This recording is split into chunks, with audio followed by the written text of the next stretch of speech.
Shalom Lekulam, Shalom para todos.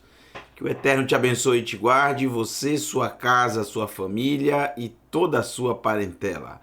Eu sou o professor Marcos Felipe e vocês estão no canal do Teshuvá Total. E hoje, hoje é terça-feira, pessoal. Acorda, hoje é terça-feira. E terça-feira você já sabe. O momento mais aguardado, hein? Momento do Hebraico, terceira temporada, onde estamos estudando os milagres, os sinais, os milagres que o Eterno operou através da vida de Yeshua. Então, prepare aí, abra o seu coração e vamos mais um estudo da terceira temporada. Essa terceira temporada já está quase terminando, tá? Já está quase terminando. Logo nós iremos para a quarta temporada, onde um outro tema será escolhido.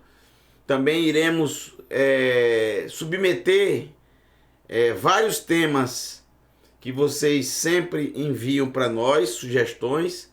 Vamos submeter a votação de vocês. Vamos marcar um dia, a gente vai avisar antes e aí vamos fazer a apresentação, vocês vão votar e o tema escolhido será o da quarta temporada, tá bom? Aproveite ainda a terceira temporada, que nós temos ainda alguns programas, se eu não me engano, mais 2 programas, um ou dois, acredito que são 2, mais 2 programas com esse tema. Então, hoje nós vamos estudar um tema muito especial de um texto do livro de Mateus, Mateus, capítulo 12. Um tema muito interessante, um texto extremamente mal traduzido, mal interpretado. Então, nós vamos começar a partir dele. É um tema interessantíssimo sobre uma cura, mas também que traz a questão do Shabat, do sábado. Isso é muito interessante. Vamos lá.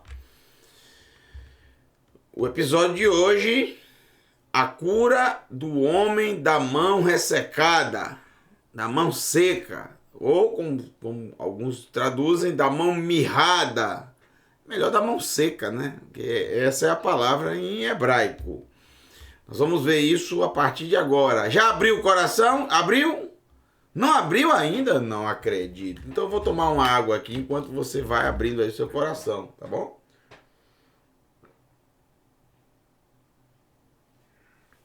Ah, que maravilha.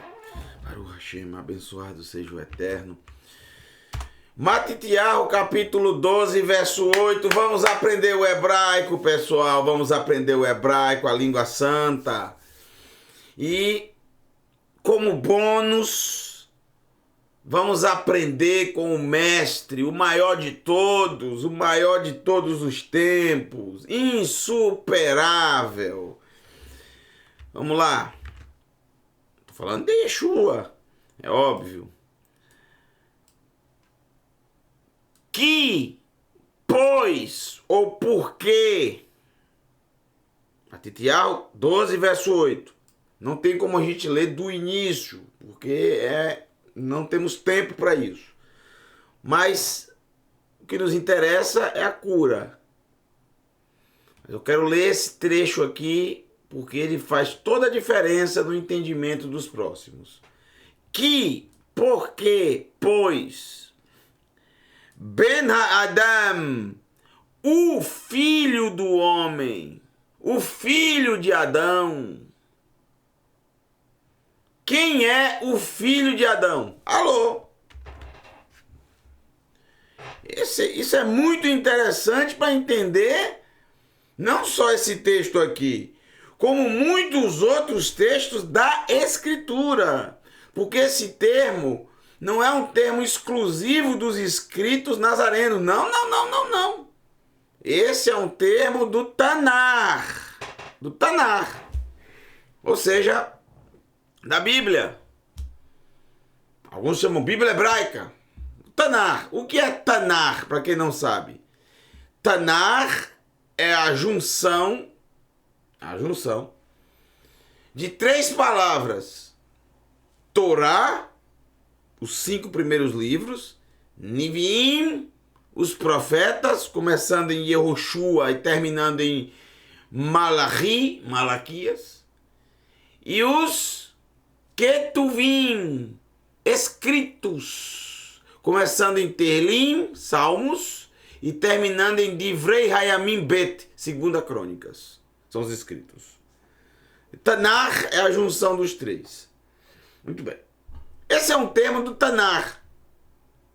E é um termo que o próprio Eterno utiliza para chamar os profetas, especialmente o profeta Yehezkel. Eu só vou dar um exemplo. Eu não tenho os textos aqui, mas são centenas deles. Eu só vou dar exemplo de um, tá certo? Só um. Então, Yehezkel, Ezequiel, famoso Ezequiel, capítulo 37, o Vale de Ossos Secos. Só esse, não precisa mais. Porque você vai encontrar em todo o livro de Yehezkel, especialmente ele. Não aparece somente nele, mas... Alô? Olha, todos os capítulos aparece Ben Adam, filho do homem, filho de Adão. Todos os capítulos que vocês lerem vai aparecer. Capítulo do 1 até esse que eu vou propor agora, capítulo 37. São centenas de vezes que aparece. Capítulo 37.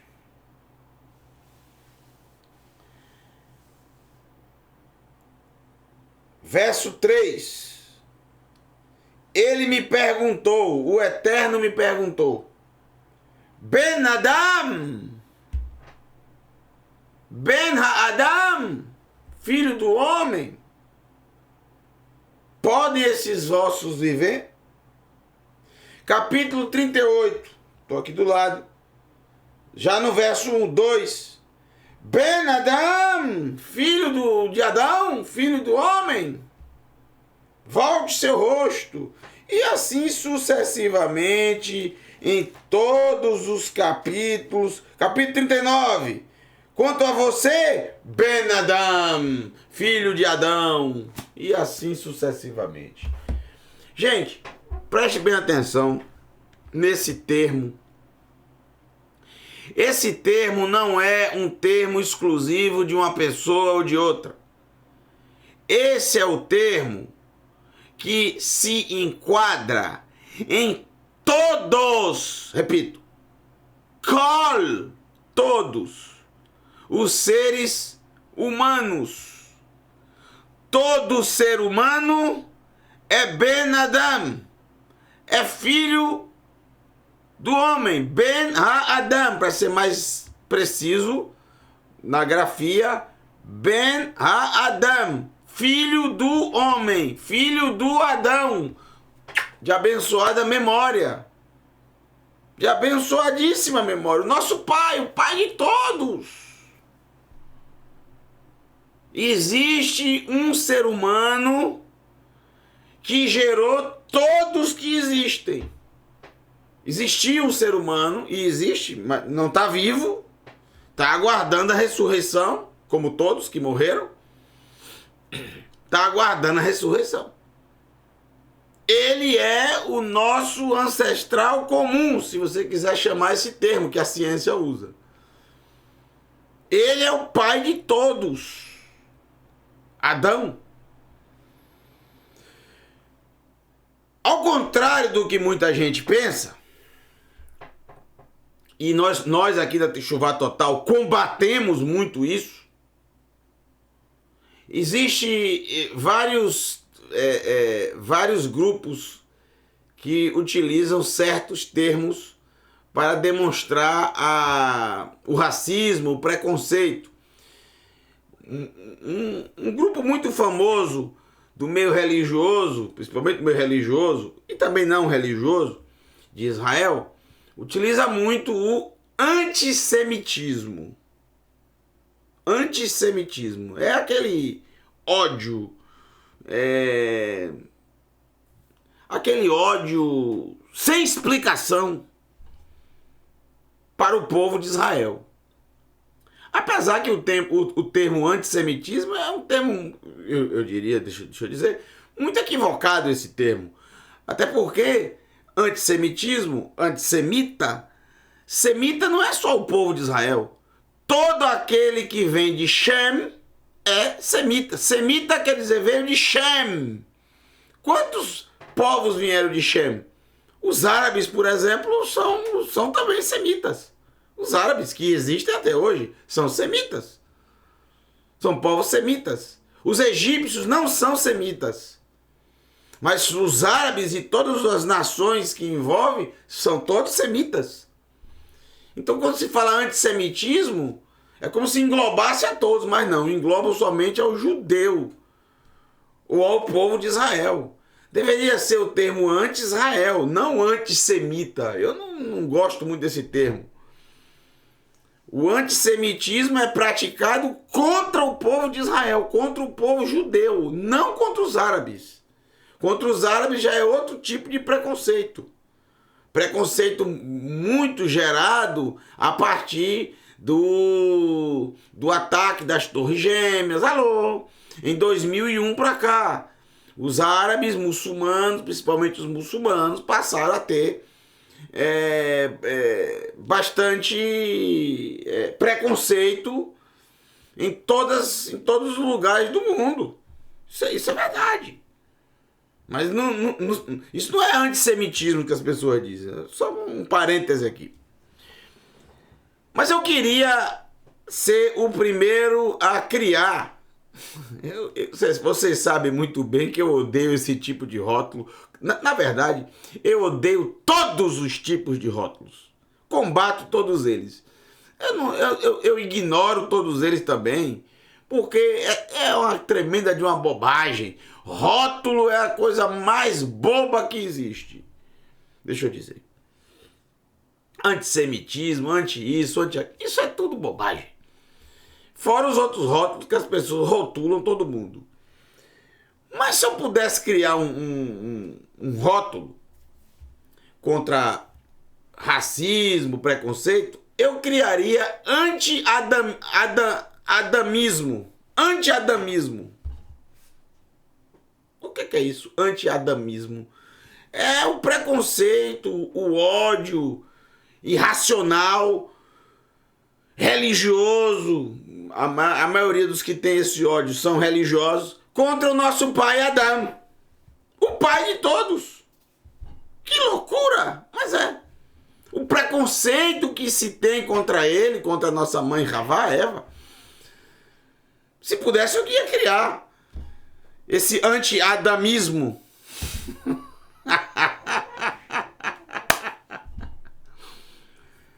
Observe que esse título, que não é um rótulo, é na verdade uma lembrança de onde viemos, quem somos e de onde viemos, quem é o nosso pai, o pai de todos.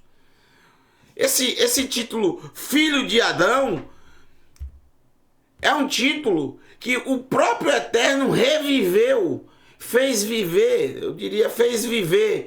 trouxe à tona nos profetas.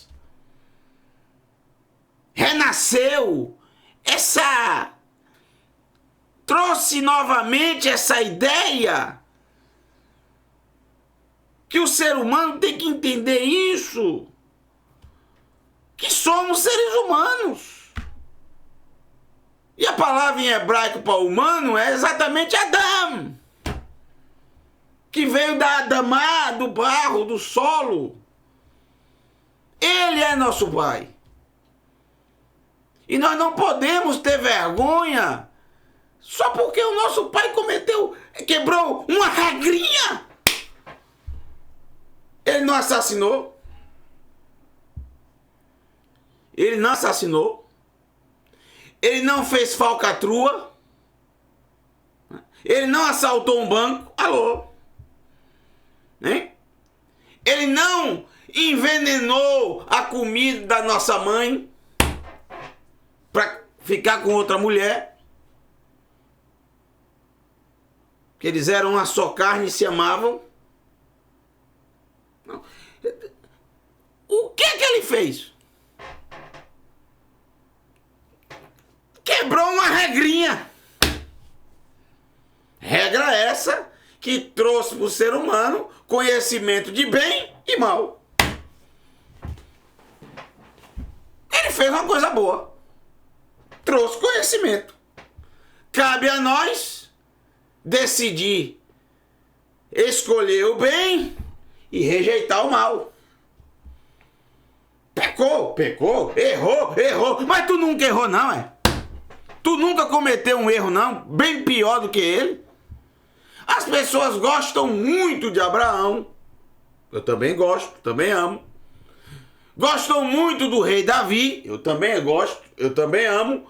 Mas eles cometeram muito mais erros do que o nosso pai Adão. O único erro de Adão está registrado, tá no capítulo 3. O único. Qual foi o outro? Deve ter cometido mais, deve. Mas pera aí, gente. Que experiência tinham os nossos pais? Que vivência eles tinham? O que justifica tanto ódio assim das pessoas e tanta vergonha? Isso é principalmente dentro das religiões. Para não falar das chacotas que são feitas, das brincadeiras e piadas que são feitas com nossos pais. Uma tremenda falta de respeito pelos nossos pais. Então o Eterno chega e traz e faz viver esse termo durante a época dos profetas, chamando ao povo à restauração, à humildade. Porque o povo quer se considerar filho de Elohim, mas não quer se considerar filho de Adão. Você é filho de Adão. É filho de Elohim, todos são, porque ele criou todas as coisas. Os animais também são filhos de Elohim. São. Por quê? Porque ele criou os animais também. Mas todos os animais têm pais. Nós também temos. E temos um pai ancestral, ou seja, o primeiro de todos. O Eterno revive isso para mostrar ao ser humano, que um mandamento que inclusive traz uma promessa é Kabed et avirá ve et imcha. Honra o teu pai e a tua mãe para que se prolongue os teus dias na Adamá. O texto é tão interessante que não aparece terra Eretz, não. Aparece Adamá. Adamá, que vem de Adam. A restauração completa, total do ser humano passa por isso. Bom, vem o período dos profetas, que eu já mostrei para vocês aqui. Não temos tempo para mostrar, senão eu mostraria para vocês centenas de textos com esse mesmo termo.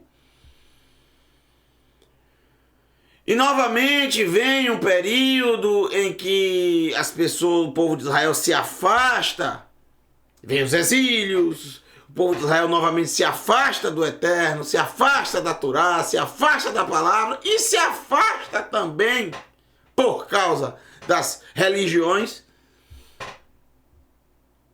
do nosso pai Adão. A restauração é tão eficiente da Torá em relação ao nosso pai Adão, que quando a gente tem essa restauração em nós, quando passamos a amar os nossos pais e a respeitá-los, Adão e Havá, Adão e Eva,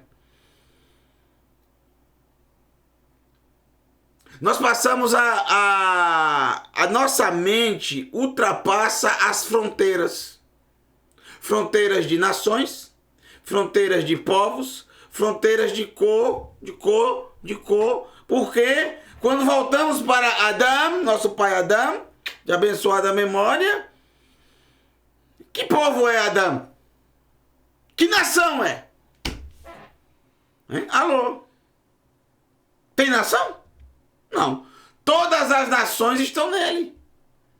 Então, ultrapassamos as fronteiras. Mas, olha só o direcionamento das religiões. Fazem você esquecer Adão, nosso pai, Adão Avino? Sequer existe essa expressão, Adão Avino. Não, não existe. É Avraham Avino e Adão, nosso pai. Não existe. É um termo criado aqui pela Techuvá Total. Adão Avino. Adão, nosso pai.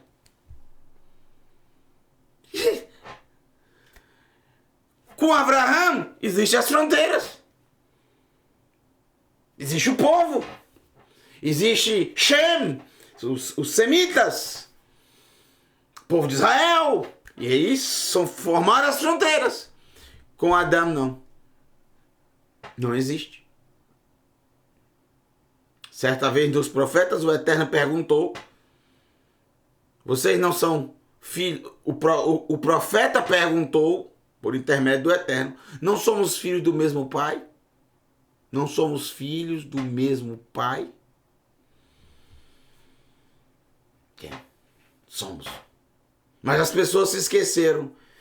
E as religiões turbinaram essa ideia. Vem, depois dos profetas, um longo período, eu diria, de muito afastamento do povo de Israel, da Torá.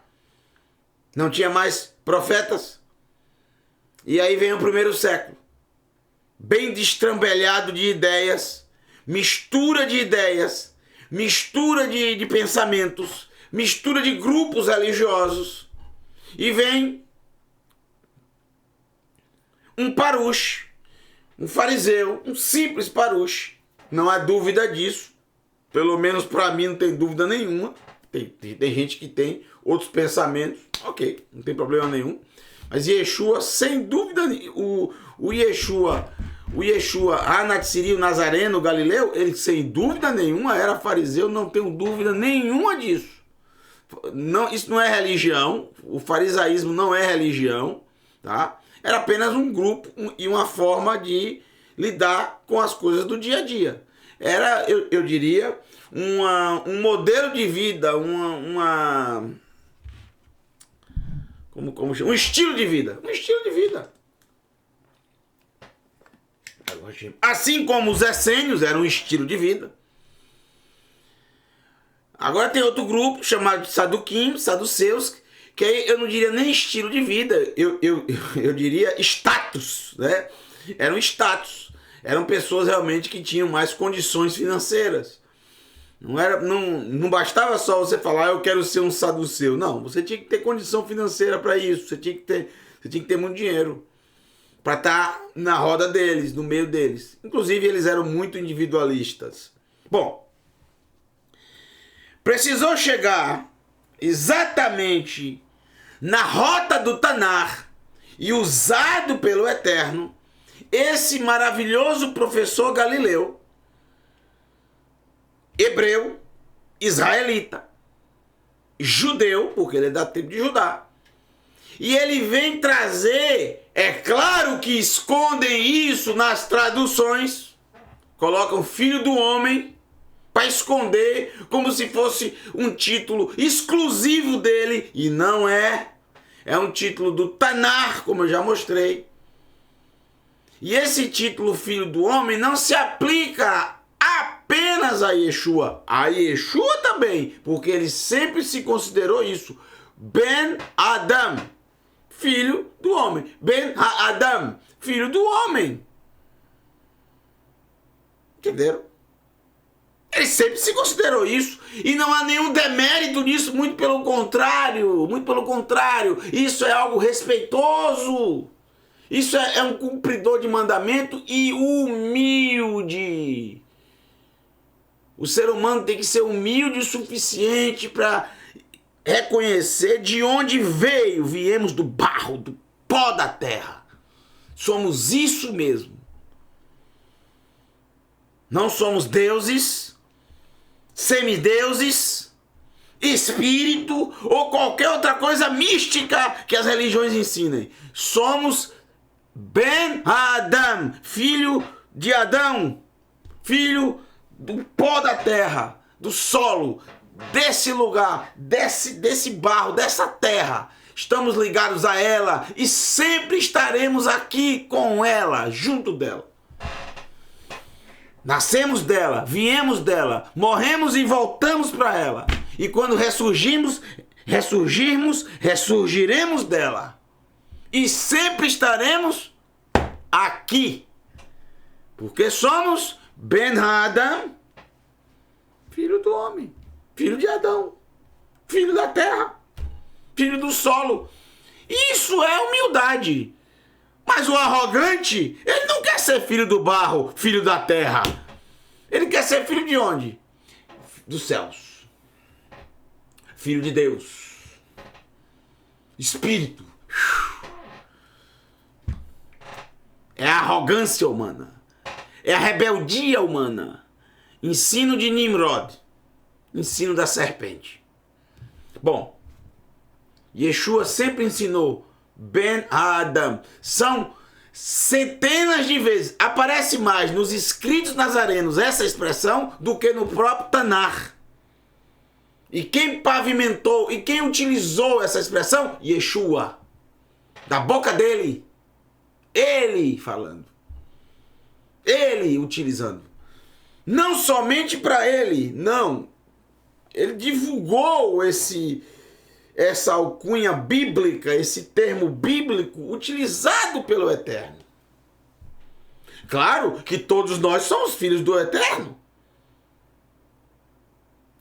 Claro, ele criou todo mundo. Mas quem foi o pai que ele escolheu para todos nós? Hein? Adão. Por isso somos Ben Adam, filho do Adão, filho do Adão. Quer queira, quer não queira. Então, eu amo muito esse mestre. Eu amo demais. O que eu mais amo nele? A humildade. A humildade. O que eu mais amo nele? O amor.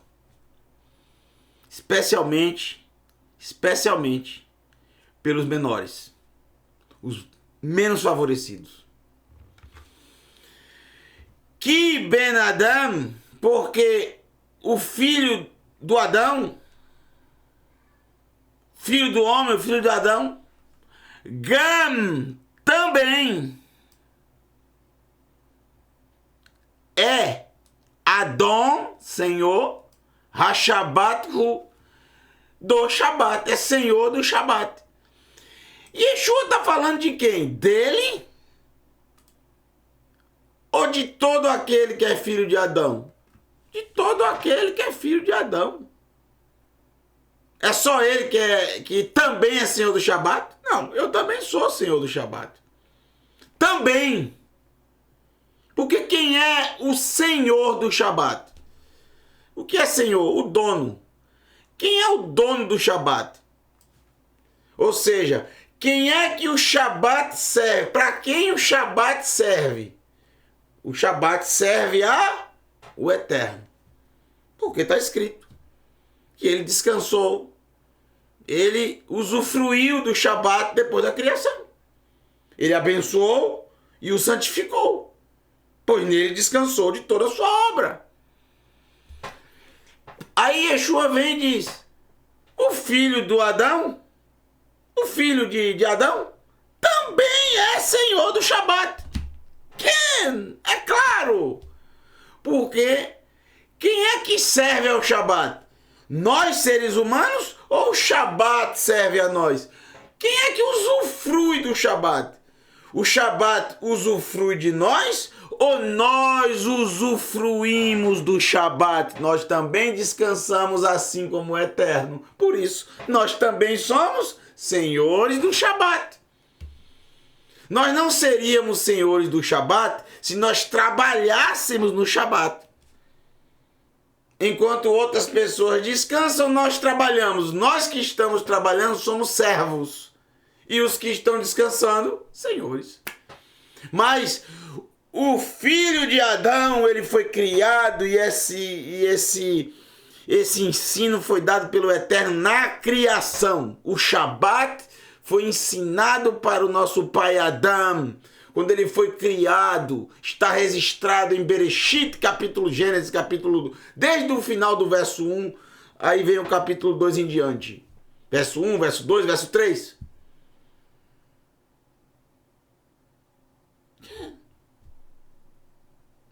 Vaychulu hashamayim vehaaretz vehod tsevaam.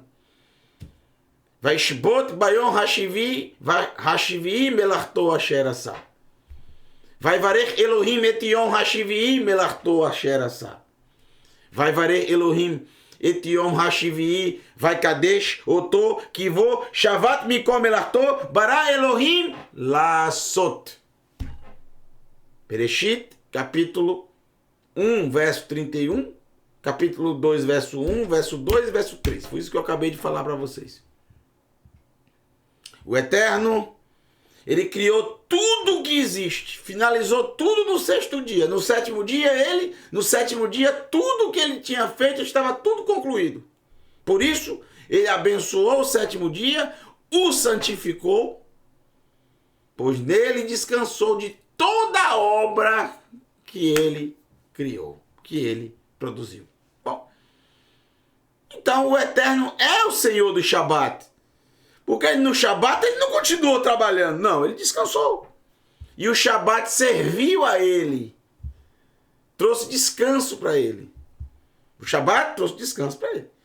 E aí o que é que ele fez? O que é que ele fez por amor ao ser humano, como convidado ilustre da criação? Descanse também, celebre comigo também, desfrute também, seja também Senhor do Shabat. Então Yeshua não está falando dele só, dele também, que ele também é filho de Adão. Ou você não, alô, ou você tem dúvida disso?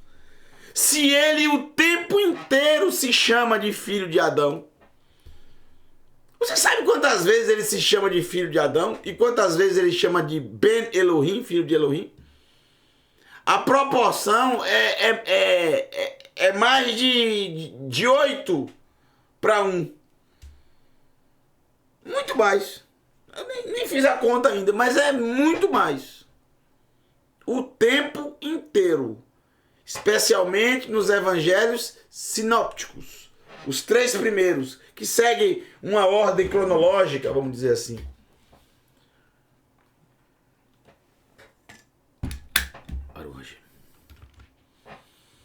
Querem fazer dele o que ele nunca disse. Ele sempre disse o tempo inteiro. Agora, ele está falando só dele aqui, que ele, Yeshua, também é o Senhor do Shabat? Só dele? Claro que não. Ben Adam aqui se refere a todos nós.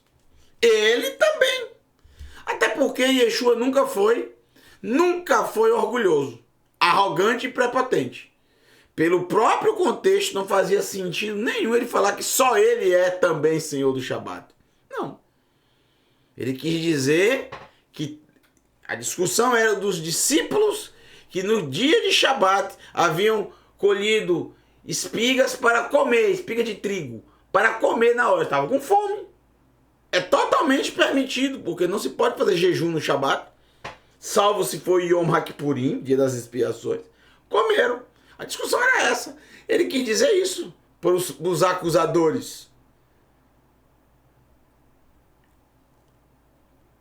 O filho do ser humano, o filho de Adão, também é Senhor do Shabat. Ele desfruta, ele usufrui. Eles não estão trabalhando, eles não estão usando foice, eles não estão cozinhando, acendendo fogo, nada disso. É totalmente permitido, como diz a própria Torá. Bom, esse período que eu passei falando sobre o Ben Adam, eu acredito que plantou uma sementinha no seu coração. Não é à toa, não é em vão. Até combinou a frase. Vai Avor, e atravessou, e passou, Misham, dali. Vai Avor, e entrou El Beit HaKnesset, para a sinagoga, para a casa da reunião, para a casa da congregação. Era Shabat, tradição deles, se sentarem para estudar a escritura, a Torá, ler a Torá. Asher Lahem, que havia para eles, da sinagoga que havia para eles, nesse local onde eles estão. O verso 10 diz o seguinte, olha as palavras, para você aprender. Verine, e de repente, Sham, ali, Ish, havia, subentendido, Ish, havia um homem, Asher, que, Iadô, Iad é mão, Iadô, a mão dele, um homem que a mão dele, um homem que não tem nome, tem nome, alô, tem nome, mas não é citado no texto o nome dele, é simplesmente um homem que tem a sua mão, Yeveshá, Yavesh, em hebraico, é seco. Yeveshá, seca. Mão, feminino, seca. Mão seca. A mão seca. Algumas traduções trazem a mão mirrada. A mão seca. O que é uma mão seca, gente? Uma mão seca é uma mão que não tem movimento. Uma mão que, paralisada, entendeu? A mão não tem movimento dos dedos. Por algum motivo, ou nasceu assim, com a mão sem movimento, ou por algum tipo de paralisia, a mão parou de funcionar. Os nervos, perdeu os movimentos da mão, perdeu, não tem movimento nenhum. É completamente seca. E por não utilizar a mão, você sabe, quando você não utiliza alguma parte do seu corpo, presta atenção. Presta atenção. Se você não utiliza alguma parte do seu corpo, ela vai atrofiar. Atrofiar. Não dê risada não, é verdade. Você tem que praticar, fazer exercício físico, entendeu? Sai dessa cadeira, levanta dessa cama, vai andar um pouquinho. Caminhar já é suficiente. Caminhar é melhor que correr. Caminhar é melhor que correr. Correr deixa para os atletas. Deixa para quem é atleta. Caminhar é maravilhoso. Não tem nada melhor do que caminhar. Caminhar é a melhor coisa que você possa fazer para o seu corpo inteiro. Se você puder, caminhe todos os dias. E no dia que você não puder sair de casa, caminhe dentro de casa mesmo, ó. Dê volta na sala, volte, vá. Dê pelo menos 10 mil passos. Hoje em dia os celulares, todos os celulares, hoje smartphone, você baixa um aplicativo gratuito e coloca para fazer contagem dos passos. Vai contar nos passos. Alô. Não vai de bicicleta não, tem que ser andando, caminhando. Faz muito bem para a saúde. Se não usar, atrofia. Se não andar, atrofia. Entendeu? Então a mão dele não tinha movimento. Ele não usava a mão. O que é que acontece com a mão? Vai secando, vai atrofiando, viu? Alô? Vamos lá. Essa palavra aqui é conhecida, Yavesh? Vocês conhecem essa palavra, Yavesh, seco. E vexar é o feminino, seca, a mão seca. Yavesh hakaitz beito. Seco o verão naquele tempo. Yavesh hakaitz. Seco o verão beito, naquele tempo. Yavesh hakaitz beito. Yavesh seco. E a dor e vexar, a sua mão estava seca. Vá ishaluhu e pergunta. Aqui, ó. Sha'al é perguntar. She'al, questionamento. Vaishealuhu, Vaishealuhu, e perguntaram a ele,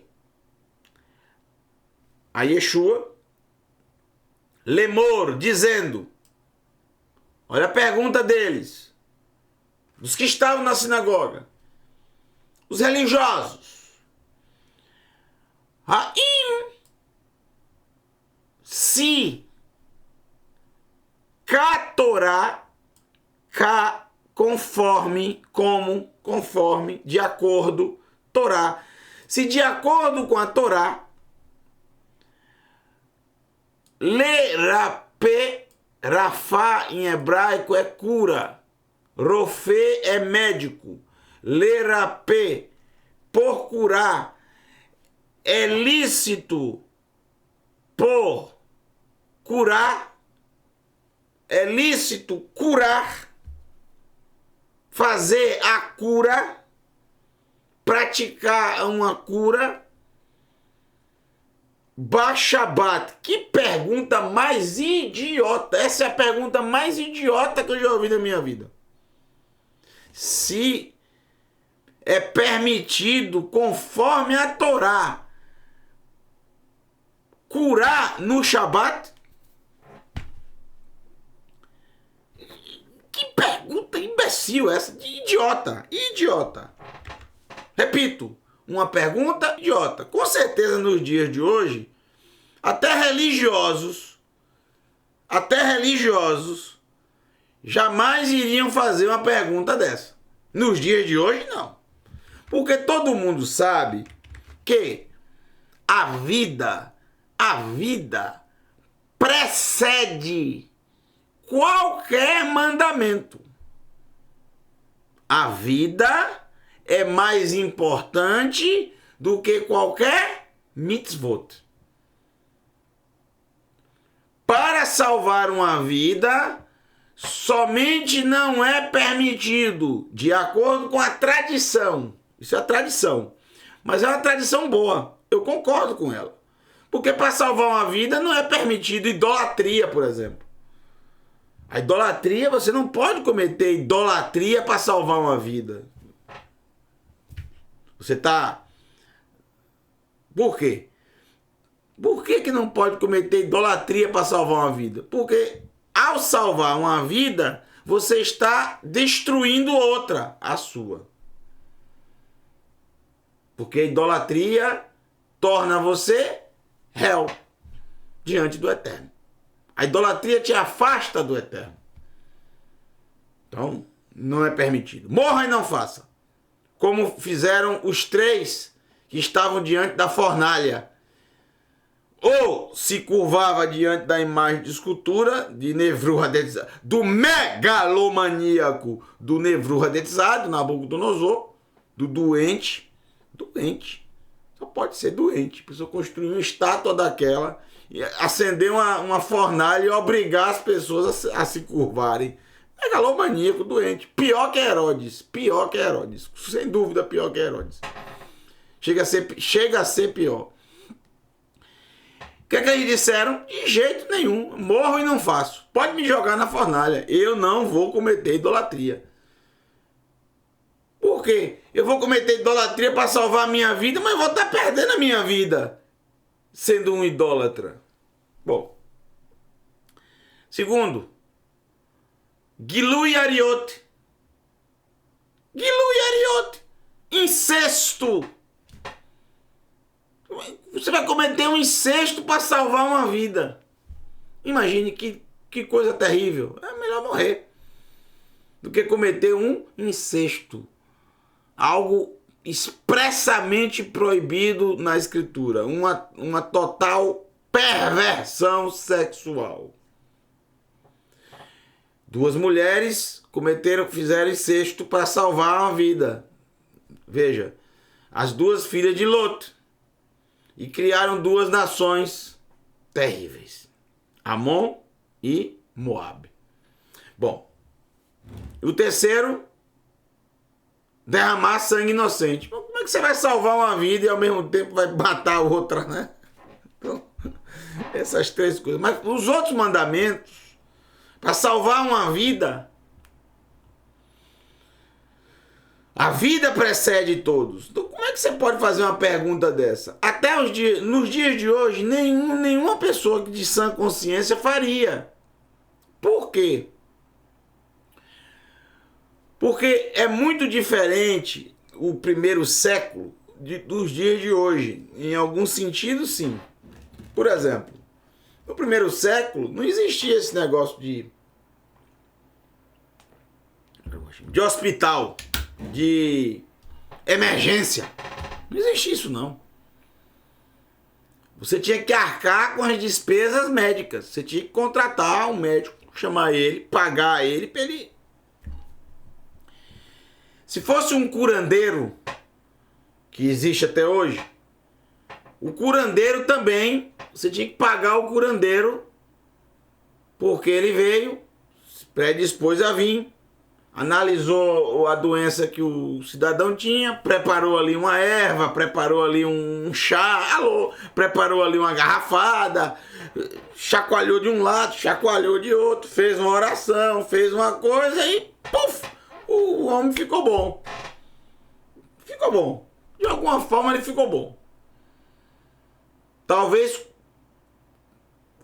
tão ruim que foi a garrafada, um gosto tão horrível, amargo, horrível, que ele ficou bom. O corpo falou, para não tomar isso de novo, a doença vai embora só pra... Tô brincando. Você tem que pagar o cidadão, claro. Ele veio, preparou as coisas, tem que pagar. No primeiro século era assim? Era. Então, o que é que na verdade eles estavam perguntando? Porque toda a cura, toda não, mas a maioria das curas que eram praticadas ou por médicos que vinham, analisavam, faziam medicamentos, algum tipo de medicamento, algum tipo de... Ele tinha que ser remunerado. O médico vivia de quê? Existia o governo para pagar aos médicos? Existia o SUS? Sistema Único de Saúde? Alô? Não, claro que não. Como é que a gente sabe disso? Gente, nos próprios escritos nazarenos vocês veem isso. Lembra a mulher que gastou todo o seu dinheiro que tinha com médicos para ficar curada? Alô? Então, o que é que eles estão na verdade falando? Por que eles estão perguntando?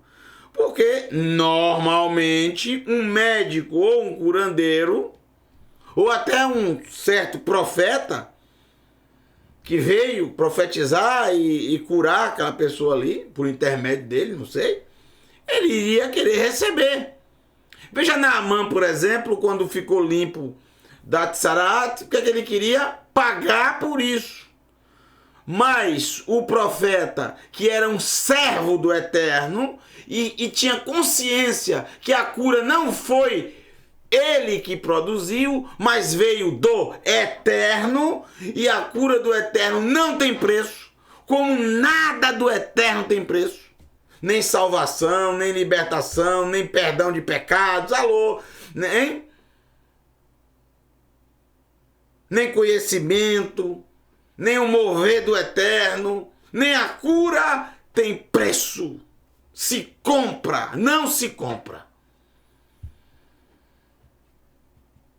Nem uma vaga no mundo vindouro, não se compra. Nem com ouro, nem com prata. Se compra com o coração. Com amor, com obediência. Tudo bem. Esse pagamento é esse aí. O teu coração. Não numa bandeja. Nas mãos do Eterno. Alô? Entenderam, gente? Eles estão sendo capciosos, porque viam em Yeshua, que muito famoso por muitos sinais e prodígios através dele. Só que você já viu alguma vez ele cobrar? Você já viu alguma vez ele chegar e se gloriar por isso? Você já viu? Aonde?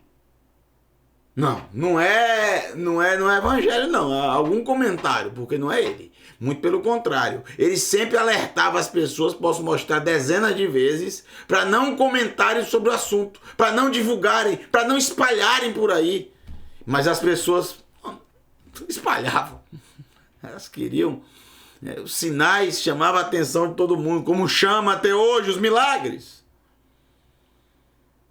Yeshua, além de nunca cobrar, ele sempre depositava toda a honra e toda a glória para o Eterno, que é, na verdade, dele que vem todo o poder, que foi manifestado na vida de Yeshua, por causa da sua humildade, da sua obediência, do seu amor, para com o Eterno, para com o próximo. Então, eles estão perguntando, é claro que pode você ajudar um necessitado, uma pessoa que está doente, seja da sua família ou não, mas uma pessoa que precisa de cuidados médicos, que está ali com o risco de perder sua vida. É claro que é lícito no Shabat. É lícito no Shabat e em qualquer dia da semana. Não é só lícito, não. É obrigação nossa. Se podemos fazer o bem e não fazemos, cometemos transgressão. Especialmente se for alguém próximo a nós, da família. Você vai esperar o Shabat terminar, a pessoa precisa de cuidados médicos. Mas nem que... E se eu tiver que comprar remédio? Você tem que comprar remédio, você tem que fazer tudo. Só não pode cometer idolatria, incesto e derramar sangue inocente. Mas o resto você tem que fazer. Tem que fazer, ponto final. Que a vida vale muito mais. Você tem que ir lá curar a pessoa. Eu vou curar como? A cura pode vir através de você, sim. Não precisa você ser um profeta. Não precisa você ser ter o dom, ser usado pelo Eterno. Não. Você pode ser usado pelo Eterno através de coisas bem simples. O que aquela pessoa precisa? De um remédio, de um medicamento, de levar para o pronto atendimento. Você já está curando essa pessoa. Ou a pessoa está sendo curada através da sua ação, da sua ajuda. Vai ter intervenção médica, o médico vai trazer a cura para ela. O Eterno vai usar o médico. O médico é um instrumento do Eterno, qualquer médico. Assim como todas as profissões existentes, o médico é sim constituído pelo Eterno, como todas as outras profissões. Médico é uma das profissões mais antigas que existe na face da Terra. Você acha que quem foi que constituiu isso? Quem foi que trouxe ao ser humano a ideia? O Eterno. O Eterno que trouxe. Tem gente ultra religiosa que tem médicos como se fossem inimigos do Eterno. Não são. Eles podem ser até ateus, os médicos, mas eles não são inimigos do Eterno, não. Se trouxer a cura, está sendo um instrumento do Eterno. Mesmo que eles não acreditem. Não precisa eles acreditarem, não. Você mesmo acredita e pronto. Não precisa eles acreditarem. Mas estão sendo? Estão sendo, sim, estão sendo. Claro que estão sendo. É óbvio. Conforme a Torá, é lícito curar no Shabat? Agora perceba que eles sabem que era lícito. Eles sabem que Yeshua não curava as pessoas para receber dinheiro, mas não para devolver dignidade à pessoa, para que elas pudessem servir ao Eterno. Sempre ele dizia que as curas eram para a glória do Eterno. Então, Lemaam, para que Timtzá encontrasse Yadam nas mãos dele, Lesitno, uma forma de sitno, acusá-lo. Observe essa palavra, acusá-lo. Uma forma de dizer, olha, ele é um homem transgressor da Torá.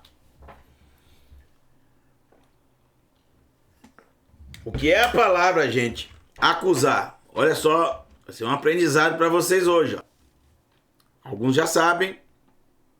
Não sei se já tivemos nos momentos do hebraico essa palavra. Mas essa palavra é a palavra Satã. Isso aqui é uma flexão final. Isso aqui é uma preposição para. Mas a palavra é essa aqui, ó. Satã. É sim, tet e num. Que aqui não é num sufixo porque tem essa flexão final, essa flexão sufixo. Mas quando ela sai, e sai também aqui o lâmina, fica só essas três letras, o num aqui vira o num sufixo, num final. Satã, em hebraico, não é um nome. Ah, Satanás não é nome. Não é nome não, gente.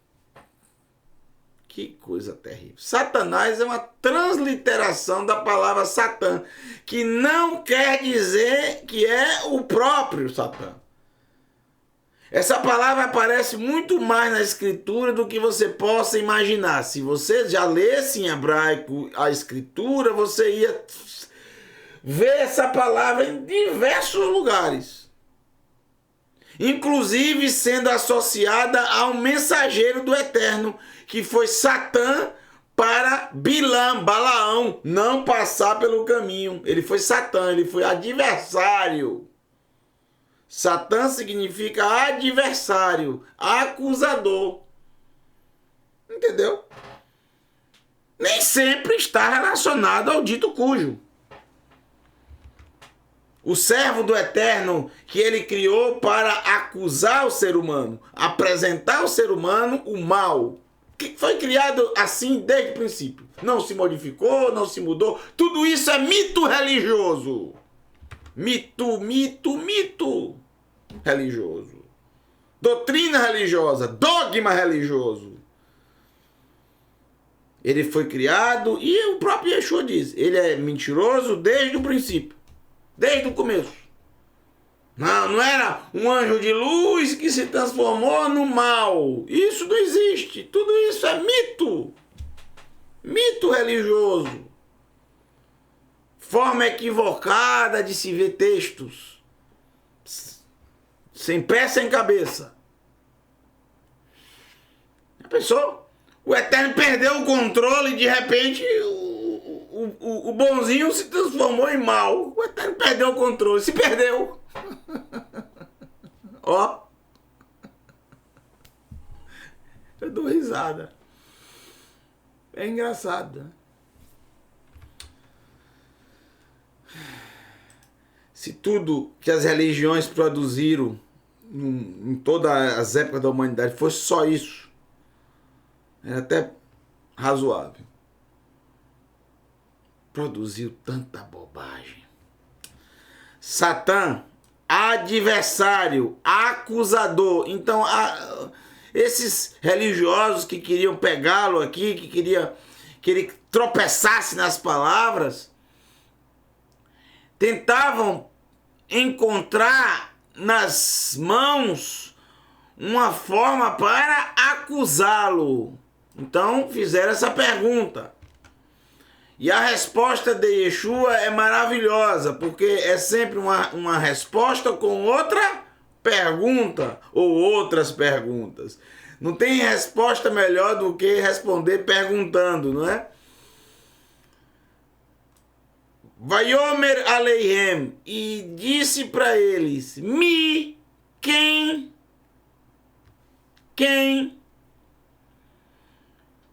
é Ish, o homem? Quem é o homem? Ou qual é o homem? Mikem, de vocês, de dentro de vocês. Asherlo, que exista para ele Kavissá, Keves, carneiro, Kevessá, ovelha, e existe uma ovelha para ele. Tenha uma ovelha, não tem o verbo ter no hebraico. Asherlo, que existe para ele, que a gente traduz no português como tem para ele. Ele tem uma ovelha. Quem é o homem que tem uma ovelha? Verri e ela, Kitipol, quando cair,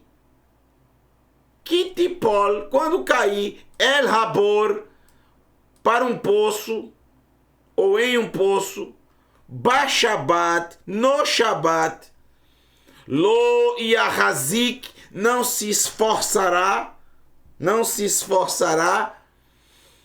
Ba, entrando no poço, Ve ia alena, levantar, e até levantá-la, a ovelha. Quem é dentro de você que não vão fazer isso? Vai esperar o Shabat acabar, quando for lá a ovelha está morta. A vida vem em primeiro lugar. Se para pegar essa ovelha você não precisa cometer idolatria, cometer incesto, derramar sangue inocente, alô. Uma Iakar. E outra pergunta. O que é Iakar, mais caro? E aqui vem uma outra expressão. Erer, valioso. O que é mais valioso? O que é mais caro? O que é que vale mais? Aí novamente o termo Adam, ó, como ele usa, alô. Ele não usa Ish agora, homem, ele usa Adam. Adam? Ele não pergunta. Ele pergunta, o que é mais valioso? E ele mesmo responde, Adam. Adão é mais valioso, Mihakeves, do que uma ovelha. Adão é mais valioso do que uma ovelha. Quem disse isso? O próprio Eterno. Quando ele disse, Adão, tu estás acima dos peixes do mar, das aves do céu e de todos os rastejantes da terra, de todos os animais selvagens. Tu estás acima. Ele é mais valioso. Ele é a joia mais preciosa da criação do Eterno. Nós somos. Nós, seres humanos. É só Adão, o nosso pai, de abençoada memória, ou todos os filhos de Adão? Ben ha-Adam. Todos. Kol. Todos. Alken, portanto, disse Yeshua, portanto, Catorá, de acordo com a Torá, ele quem? Adão, nosso pai, eu, você, todos nós, Kulam, todos. Alken, portanto, Catorá, de acordo com a Torá, conforme a Torá, ele, Adão, La'asot, deve praticar, deve realizar, Tov, o bem, Bashabat, no Shabat. Desde que não cometa idolatria, não derrame sangue inocente, não cometa Gilui Ariot, não incesto, perversão sexual. Alô? Entendeu? Gilui Ariot.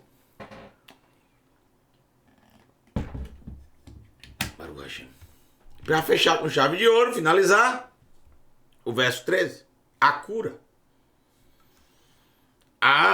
Então, Amar disse, e os outros não responderam nada não, vai responder o quê? Vai responder o quê? Se ele falou o que é certo, o que a Torá ensina. Yeshua ensinou a Torá, nada mais do que isso.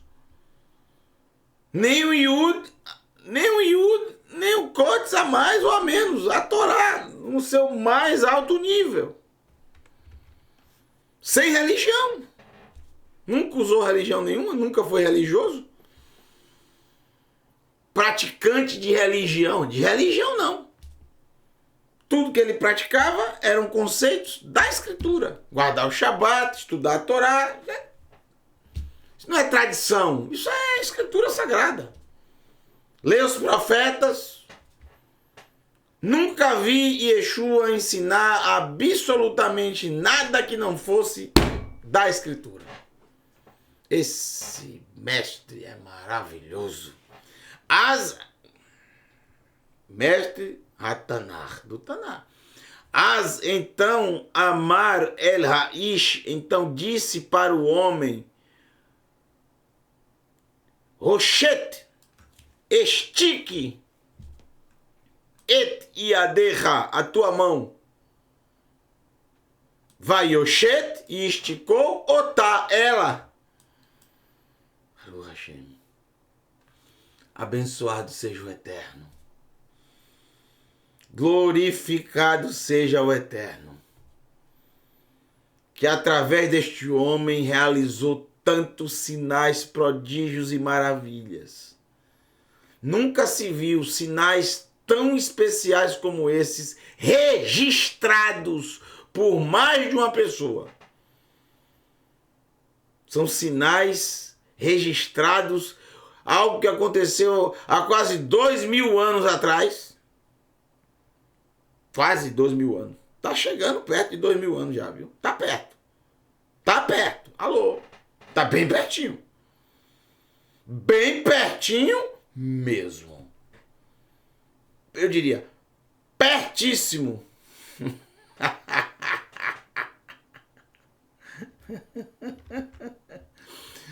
Daqui a um ano, alô, daqui a um ano já vai fazer 2000 anos que esses sinais começaram a aparecer diante da população. Exatamente daqui a um ano, gente. Ano que vem irá perfazer exatamente 2000 anos que a humanidade viu sinais e prodígios e maravilhas através de um ser humano em um curto espaço de tempo e numa quantidade muito grande. Muitos sinais existiram no passado. Vários homens e mulheres também foram usados e usadas pelo Eterno, e muitos desses estão registrados na Escritura. Pessoas que morreram e voltaram à vida. Vocês nunca leram nos profetas? Fogo do céu que caiu. Homem que tinha tsaraate ficou limpo ao dar 7 mergulhos. E vários outros. Machado que flutuou. Alô! Rio que se abriu. Lago que se abriu e depois se fechou. Entre muitos outros sinais. Man que caiu do céu durante 40 anos. Muitos sinais. Agora, em um curto espaço de tempo, daqui a um ano, ano que vem, perfazerá 2000 anos que começou esses sinais, assim, em profusão. Por intermédio desse homem. Pelos seus méritos, pela sua fé, pela sua confiança no Eterno. E que sempre preste atenção na humildade desse homem. Eu sou apaixonado por ele. Que mestre incrível. Você sabe qual foi o último ensinamento dele para os seus discípulos no dia da formatura? Registrada em Yohanan? Foi sobre humildade. É uma das coisas mais incríveis de Yeshua. Quando ele lavou os pés dos discípulos, ele disse: esse é o último ensinamento que eu dou para vocês. É a conclusão de vocês aqui, do curso. Um curso de 3 anos. Itinerante comigo. Esse é o último ensinamento. Se vocês não entenderem esse ensinamento, vocês não entenderam nada do que eu ensinei para vocês até hoje. Se vocês não praticarem, é como se vocês não tivessem entendido nada do que eu ensinei. E eu sou o mestre de vocês e enxuguei os pés de vocês. Vocês entenderam o que eu fiz? Entendemos. Então vocês devem fazer a mesma coisa. Vocês devem ser humildes.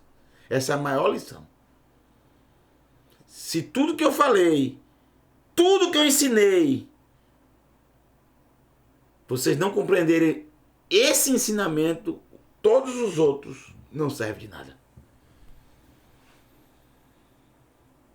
Quando esses sinais eram através dele liberados, manifestados, a reação dele era sempre assim: dar glória ao Eterno. Isso é recorrente nas curas. Analisei todas. Dar glória ao Eterno. Muito recorrente. Segundo,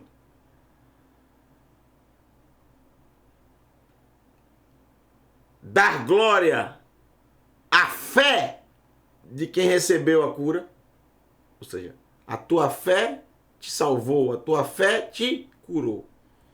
Terceiro, alertar ao que foi curado, não é toda vez, mas isso a gente sempre evidencia. Alertar a quem foi curado que não peques mais, quando as doenças vinham por causa de pecados, não peca mais.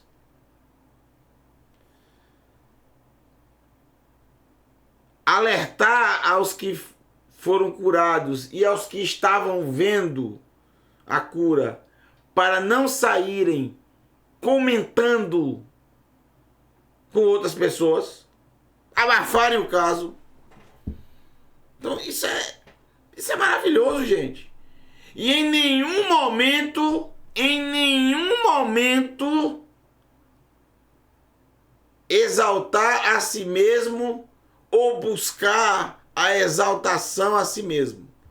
Até no momento daqueles 10 que tinham tsaraat, doença na pele, ele diz: só um voltou para dar glória ao Eterno. Ele não fala, só um voltou para me glorificar. Não, ele diz, só um voltou para dar glória ao Eterno, para glorificar ao Eterno. Esse é Yeshua.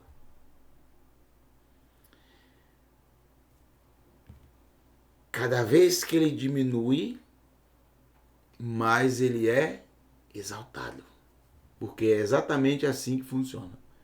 Quanto mais você busca a glória para si mesmo, mais você desaparece. Mas quanto mais você diminui, se esconde e exalta o Eterno, mais você se torna importante e grande. Porque isso é grandeza. O ser humano, ele é grande quando ele diminui a si mesmo. Ele se torna grande. Isso é muito especial. Muito especial. Estique a sua mão. E ele esticou ela. Vatachave e retornou. Isso quer dizer que ele não era de nascença. Isso quer dizer que ele já antes ele tinha os movimentos da mão ou da mão. Vatachave e retornou. Leitaná. Afirmá-la. Eitan em hebraico significa força, poder, firmeza. E voltou e retornou a firmá-la, a ter firmeza, ka'aheret, como a outra. A outra mão ele tinha, mas uma delas ficou, ninguém sabe se é direita ou esquerda, não fala, ficou sem força. Isso aconteceu no Shabat. Que maravilha. E a gente pode, através disso, através desse lindo texto, com muitos ensinamentos, especialmente sobre humildade, por causa do termo Ben Adam. Ben Adam, filho do homem, filho de Adão. Eu amo esse termo. Eu não gosto muito de título, não. Mas esse título eu faço questão de ter na minha vida. Filho do Adão. Você também tem. Todos têm. Mas muitos não querem carregá-lo. Eu quero. Eu carrego esse título. Porque eu sou filho de Adão. Tenho consciência disso. E amo ser filho de Adão. Tenho orgulho de ser filho de Adão. Amo meu pai, minha mãe. Demonstro isso através do amor que eu tenho pelo meu pai, que me gerou, e pela minha mãe também.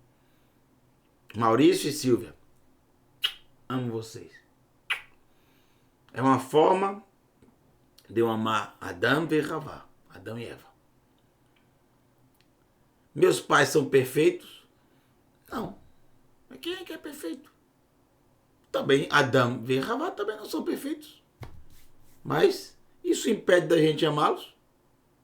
Eles são os melhores que poderiam ser. Esse título eu quero, carrego e tenho orgulho dele. Nunca vou esconder. Nunca. Eu sou filho do Eterno, mas sou filho de Adão também. Porque foi o pai que o Eterno escolheu para mim. Adão e Eva, Adão e Eva. Mas quero finalizar. Essa cura aconteceu no Shabat. A mão que estava seca voltou a ser esticada. Voltou a ter firmeza. Voltou a ter firmeza. Eita! Que linda mensagem. Isso aconteceu no Shabat. É isso que falta para muitas pessoas que estão com a mão seca. O que é mão em hebraico? Mão é o quê? Na escritura. Yad. O que é o Yad? O que é o Yud na escritura? O que é a mão? A prática. O fazer. O executar. Quantos seres humanos estão com suas mãos secas, mirradas, como você quiser? O que é que está faltando? Quem mirrou essa mão? Quem secou essa mão? Sabe o que é que secou a mão? Eu falei, eu dei as pistas já. Secou por falta de uso. Aí vai atrofiando. Por quê? Porque a religião falou para você deixa essa mão parada. Não pratique isso não. Não precisa guardar Shabat não. Não precisa celebrar festa não. Não precisa observar a alimentação apropriada não. Coma todo tipo de bicho. Não, daqui a pouco você não pratica nada, porque a religião diz pra você que não precisa praticar mais nada. Alô? A religião vai dizer pra você, só não mate ninguém. Pronto, acabou. Nem roube. Nem adultere. Aí a mão, a pessoa não pratica nada. O que acontece com a mão? A mão fica seca, encurtada. Falta de uso. Falta de uso. Aí vem o Shabat. O Shabat. E o Shabat traz essa cura. Propicia essa cura. Propicia que a mão seja esticada novamente. Para você praticar. É isso que o Shabat faz. É isso que o Shabat produz na vida do ser humano. O Shabat produz isso. O que é que o Shabat produz na nossa vida? O Shabat nos serve de que forma? O que é que o Shabat traz para nós? Esses benefícios do descanso, da restauração, colocar a cabeça no lugar, se alimentar da palavra do Eterno. e esticar nossa mão novamente. Que somos alimentados e começamos a ter desejo de praticar. Ter força na mão. Ter força para praticar. Praticar os mandamentos, obedecer ao Eterno, retribuí-lo a sua bondade. Tá com a mão seca?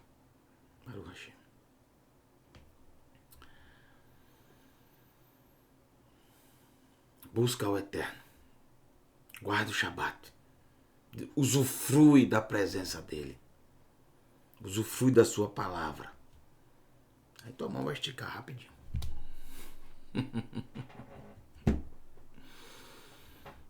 Um beijo no seu coração. Que o Eterno te abençoe e te guarde. Até o próximo Momento do Hebraico. Amanhã, quarta-feira, Atos dos Emissários com o nosso querido, o menino Raimson Violão de Ouro. Na quinta-feira, rufem os tambores com o Moré Renato de Prínzio, o menino de Prínzio. Que maravilha, né? Que maravilha essas aulas dos números. Que maravilha. O Moré Renato de Prínzio com um pedacinho da Torá. Aí na sexta você já sabe que tem porção da Escritura Sagrada, da Parashat Shavua, da porção da semana. E junto com a porção da semana tem o programa da nossa querida Moraquécia. No domingo ainda não voltamos perguntas e respostas, mas logo vamos retomar. E tem também com o nosso querido Marcos Aurélio, examinando os profetas. Não perca. Um beijo para todos. Laila Tov, boa noite, pessoal. Vamos dormir, gente. Tá tarde. Vamos dormir. Não vou voltar não, viu?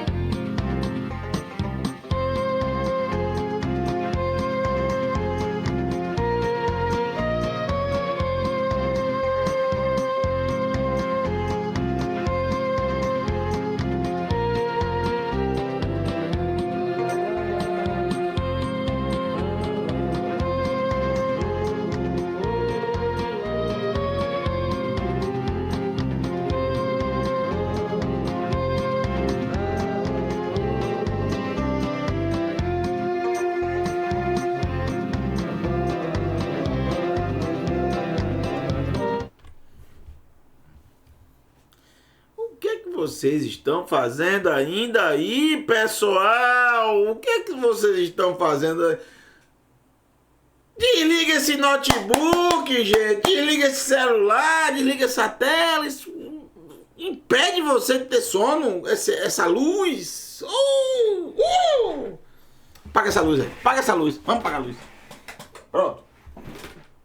Apagou a luz. Acabou. Vamos dormir, gente.